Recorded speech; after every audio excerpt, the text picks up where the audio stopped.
Kakatapos lang naming mag-cross sa Tukla Pass. At ito ang memorial o libingan ng mga bayani dito sa Mount Everest.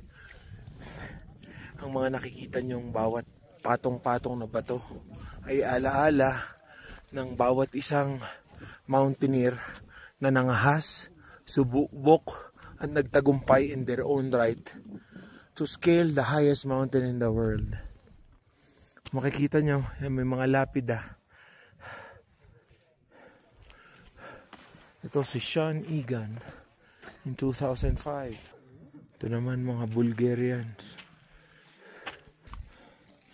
At bawat isang tumpok ng bato sa mga yan,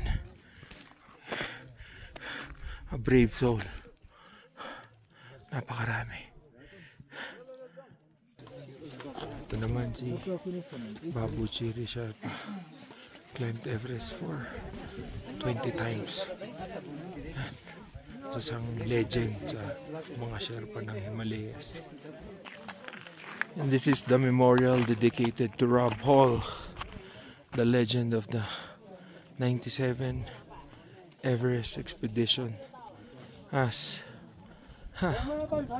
written and memorialized also by John Krakauer in the book Into Thin Air. Rob Hall from Australia. Muli pa nakikita nyo, lahat ng yan ay alaala sa lahat ng namayapa, nangarap at sa kanilang sariling kaparaanan ay nagtagumpay sa pag-akyat sa pinakamataas na tuktok ng mundo. Mabuhay kayo.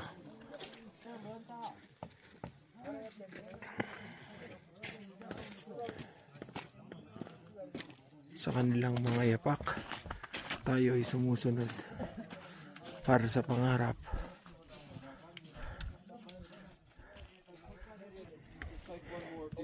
In the end, for every Everest dream, we don't merely exist. We do this to live. Maraming salamat, Lord, for this opportunity to reach this height, my own summit. In Jesus' name, amen.